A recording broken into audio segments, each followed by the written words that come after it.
age, how hard is it to tap into the emotions of the game in a positive way and not let them carry you away?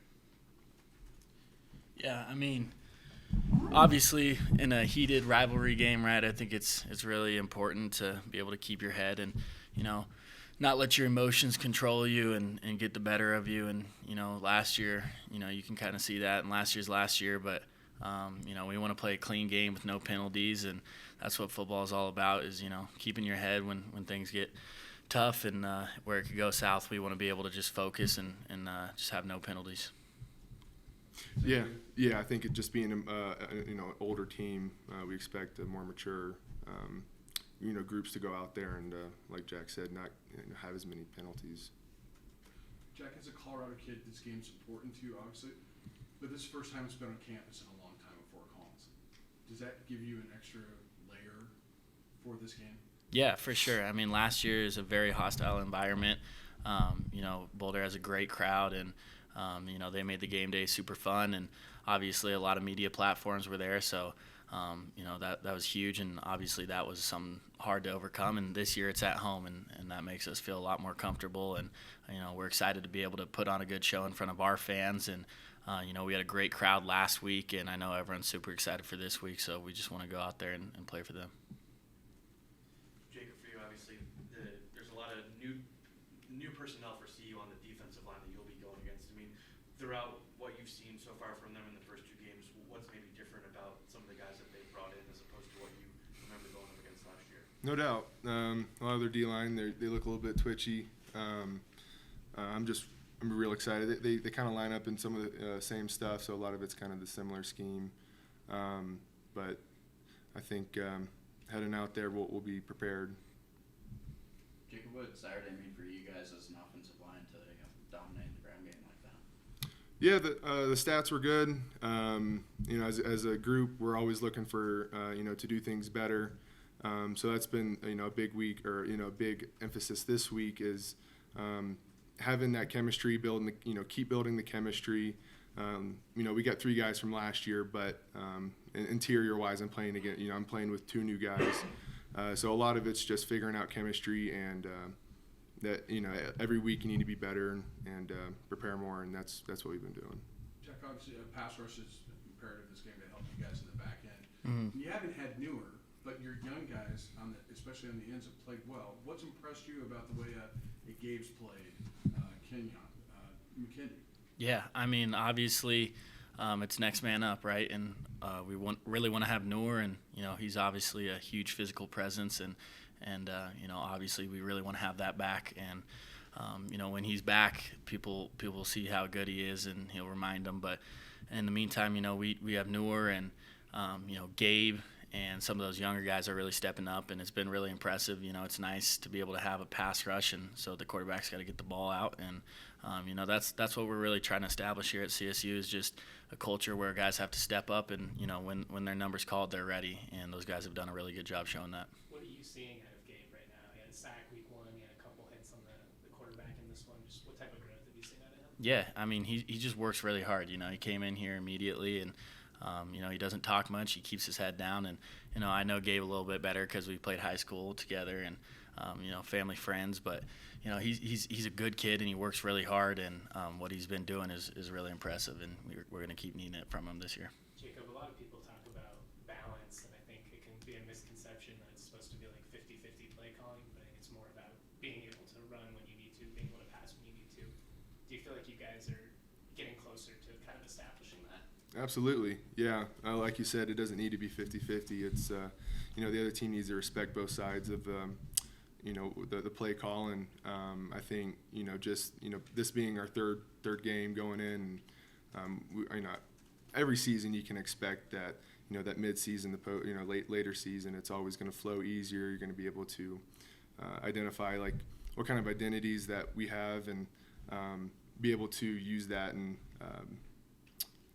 not exploit, but be able to have that as a strength going into these future games. There's a big emphasis on wanting to be able to run the ball when you need to, like execute the 4-minute drill. Able to do that in both halves. Like, how satisfying was that, especially from an offensive line standpoint?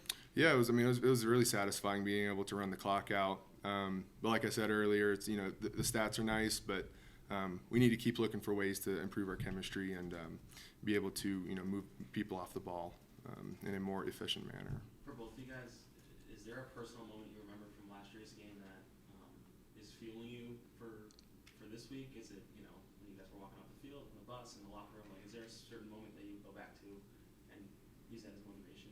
I think the whole thing really, is kind of disappointing. I think we controlled the game really well last year, and I don't think that the better team won. But that's football, and that's the beauty of the game. But the best thing is we get another chance this year, and obviously, walking off the field and thinking that you did enough, for 58 minutes, but not 60 minutes is tough. And we want to have that last drive back, but it is what it is. And they led a great drive down the field and strung a few plays together that really went their way, and it was good. Is impressive to them, but obviously we're not really going to have to get motivated this week. We've been thinking about this game for a long time, and we're excited to just go out there and play now. Jack, you've had a lot of newcomers filter in that defense.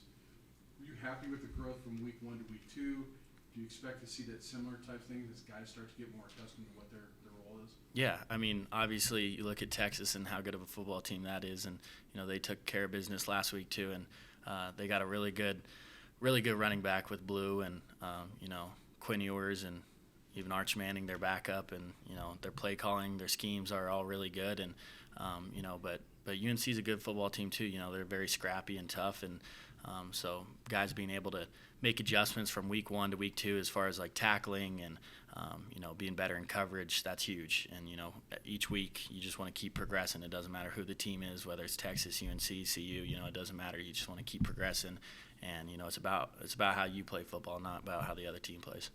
Jack, Jay was talking about how the CU wide receivers might even have comparably even better speed than the ones you faced at Texas. I mean, you faced a bunch of those guys last year. There's some new faces. I mean, how important is it going to be for you guys as on the back line to kind of be as sharp as you need to be on a play-to-play basis? Yeah, I mean, every game, especially at DB, you can't have mental errors.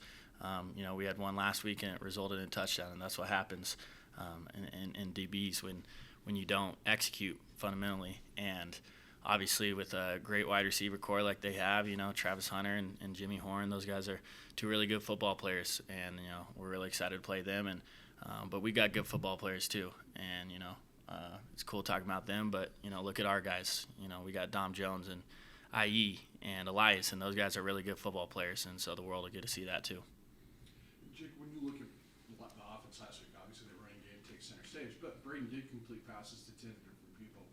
You think in the long run that's going to make you a better, more diverse offense, the more people that get their hands involved in the game? No doubt. I mean, everybody needs to be looking for the ball, and when Braden's out there throwing it to all those different receivers, it builds confidence, and you can build confidence in practice, but being able to do that in a game, it's a different feeling. And like you said, yes, it will diversify what we're trying to do. Have you seen some of the young targets, like Caleb, obviously with his game? Armani's new to the offense. Jordan Ross. Have you seen some confidence start to grow where they can be a bigger piece of the offense? Absolutely. I was real excited to see Caleb catch that on Saturday. Gives me a lot of hope that our younger guys are there, and that they, like I said, they want the ball. So yeah, it excites me. This is the last rivalry game for a couple of years. So what would it mean to kind of have the last laugh for a little while? This the last in a couple of years? You don't play CU for 4 more years. Yeah. That's a shame. Also, I think that. No, I didn't know that. That sucks. I think it should be a yearly tradition, and both fans love it, and it's a heated rivalry game, and that's what people like to see. And obviously, last year was super fun, and the world got to see a really good football game, and between two good teams. So, I mean, obviously, yeah, that's a big deal. If we're not going to play for a while, that sucks. I don't know why it's like that, but yeah. Do you prefer that it's on campuses? I know you guys didn't get to play it in Denver, but it just seems like there's more energy with these type of games on campus. Yeah, I think you like hostile environments or really friendly environments. Obviously, last year going there was really tough, but we love that, and that's what football's all about. And that now they got to come to canvas, and I know we got some fired up fans, and we're gonna show packed out and hopefully a sellout, and it'll be a good time. I mean, are you eager to see that? I mean, you mentioned it was hostile last year, but haven't come here since '96. There's probably a lot of Ram fans that are pretty eager to Yeah. have some steam as well. Yeah, I'd imagine that's true. Jack, is this the type of game that you envisioned when you committed here? I mean, I was asking Jay the same thing. This is kind of what he envisioned when he took the job here. Of like, you've heard all the stories about all the great games from your dad, but like this game coming up this week and just kind of the showcase that you guys have for the campus as a whole could be something you were probably thinking about for a long time. Yeah, I mean, this is definitely a game that you look forward to when you commit to Colorado State. You know, those big rivalry games. But you know, this takes it a step further, and obviously there's a lot of hype around Colorado every single week, and so you know, it's a huge blessing for us to be able to go and make a name for CSU. How do you guys keep your confidence high from a win while still staying locked in for the upcoming week? I think it's the job on the leaders to not ride the highs, but not ride the lows either. It's you got to stay in that middle ground, and big wins and losses. You really have to focus on not riding those and being a consistent team. Do you sense that that's how people are handling it? I think so. Yeah. After Texas, we moved on.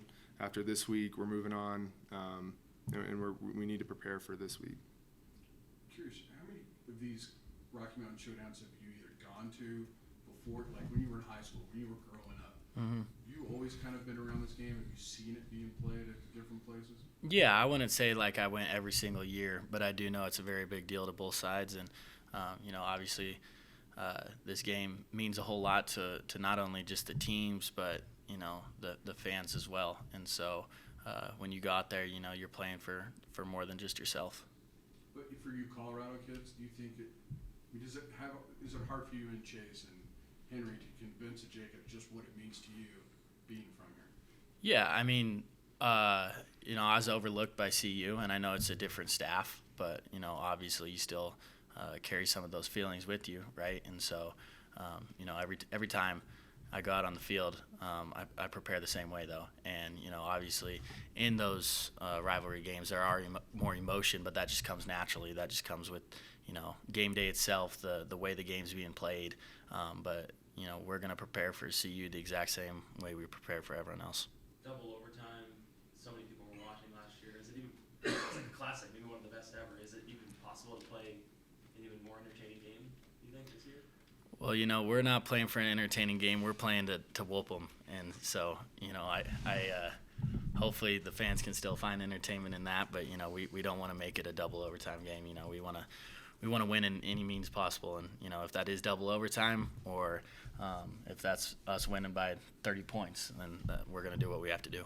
Braden was saying before the season how last year when game kicking off after 8 o'clock, kind of felt like it all. Obviously, for him it was different because it was his first really big start, but it felt like it all day to kind of sit around and think about it. I know it's still 5:30 this week, but does it feel like maybe you have a little bit less time to kind of just get into the game? Yeah, I'm not the fan of the late games personally. I don't like sitting around thinking about it all day. Our team spends all week preparing for it, and I'm happy it's a little bit earlier than 8. Anything else? Thanks, guys. Sweet, appreciate it.